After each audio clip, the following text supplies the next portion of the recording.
আমি দুটো বাচ্চাকেই নিয়ে এসেছি আপনাদেরকে বোঝাবার জন্য। এই যে দেখুন, ছোট বাচ্চাটা ওর কিন্তু ভালোভাবে তেমন একটা পশম গজায়নি, আর এখানে যে বড় বাচ্চাটা আছে ওর কিন্তু পশম গজিয়ে গিয়েছে, আপনারা দেখতেছেন।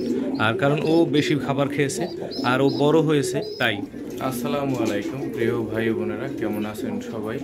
আমি আলহামদুলিল্লাহ ভালো আছি।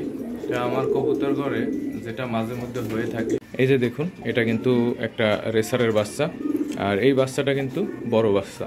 মাশাআল্লাহ, বাচ্চাটা কিন্তু বড় হয়েছে।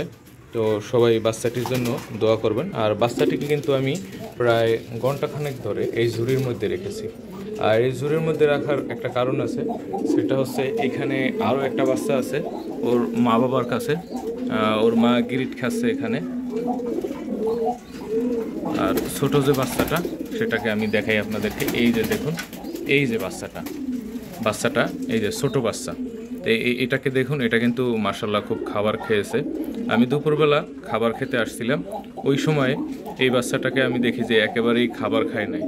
তখন আমি এই বাচ্চাটাকে এখানে রেখে বড় বাচ্চাটাকে এখান থেকে সরিয়ে ফেলি, আর খুব ভরপুর একটা খাবার দিই। যেমন এখানে ডাল আছে, এরপরে গম আছে, ধানও ছিল। পাশাপাশি আমি ওকে এই যে ডাবলিগুলো দিয়েছিলাম, এই যে ডাবলি দেখুন, অনেকগুলো ডাবলি দিয়েছিলাম। আর এই ডাবলিগুলো কিন্তু খেয়ে ওর মা এবং বাবা ওকে খাইয়েছে। এই যে দেখুন, পেটটা একেবারে ভরপুর, এখানে ডাবলিও আছে দেখা যাচ্ছে, ক্যামেরায় একটু কম বোঝা যায়। যাই হোক, বাচ্চাটার কষ্ট হচ্ছে, বাচ্চাটাকে রেখে দিই।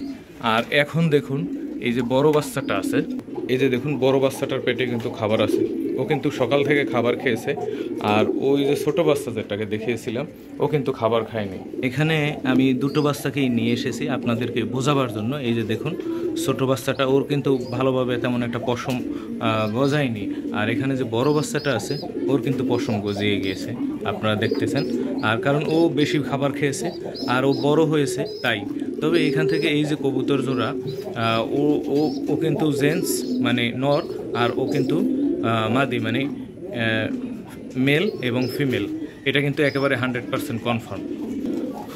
আর ওই যে ভিতরে ওর বাবা, আর এই বাহিরে হচ্ছে ওর মা। তবে আমার এই কবুতর জোড়া সব সময় একটা মেল দিবে এবং একটা ফিমেল দিবে। অনেক কবুতরের এইরকম একটা প্রবলেম থাকে যে দুটোই মেল হয়, না হয় দুটোই ফিমেল হয়। যেমন আমার এই কবুতর জোড়া, এখানে কিন্তু সব সময় দুটো মেল হবে, ফিমেল হবেই না, দুটো মেল হবে। আর সেখান থেকে দেখুন, এই যে বাচ্চাটা, এটা কিন্তু একেবারে নির্ঘাত মেল, সে ফিমেল হবেই না, একেবারে চ্যালেঞ্জ। আমার বাসায় এরকম এই ঘটনাটা ঘটে। তো গতকালকে এখানে কিন্তু ডিম পেড়েছিল, আর আমি কিন্তু ডিম সরিয়ে ফেলেছি, কারণ এখন যদি ডিম রাখি এই বাচ্চাটাকে খাবার খাওয়াবে না। আর এবার বেশি একটা পুষ্টিকর খাবার দেওয়া হয় নাই, আমি একটু বিজি ছিলাম, যার কারণে এখন আমি ডিম দুটো বসাই নেই আজকে।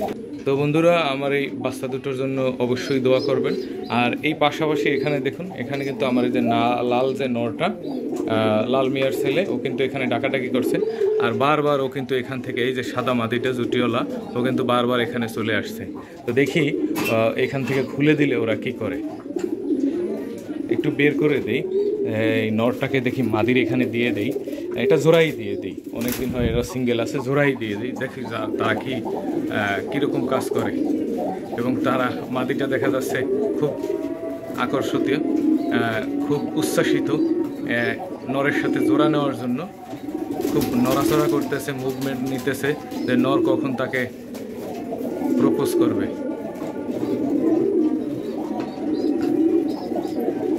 খুব সুন্দর লাগতেছে মাশাআল্লাহ। অবশ্যই জোড়া নিয়ে নেবে। ও এই লাফটা কিন্তু, এই যে কবুতরের যে একটা লাফ আছে দেখতে পাচ্ছেন আপনারা, এই লাফটা কিন্তু আমার অনেক বেশি ভালো লাগে।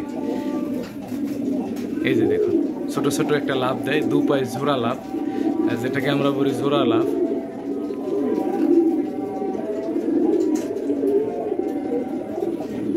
এই যে আবারও দিল, খুব সুন্দর, মানে দেখার মতো।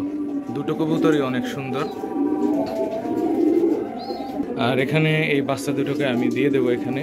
আর অবশ্য এবার একটা ঘটনা ঘটেছে, সেটা হলো কি, ওর মা এবং বাবা একটু বেশি এবার যেটা করতেছে, সেটা হলো ওরা আবারও ডিম দিবে। তো যাই হোক, ডিম দিলে আমি বসিয়ে দেবো, বেশি একটা করবো না। এখানে আলাদা আর একটা, দেখুন আমাকে আবার মারে, এখানে আলাদা একটা পাত্র দিয়ে ডিম দিয়ে বসিয়ে দেবো। তো ওদেরকে এখানে রেখে দেই, অবশ্যই জোড়া নিয়ে নেবে আজকে। ভালো থাকবেন সবাই, আল্লাহ হাফেজ।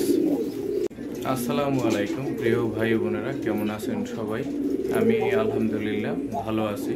তো আমার কবুতর ঘরে যেটা মাঝে মধ্যে হয়ে থাকে,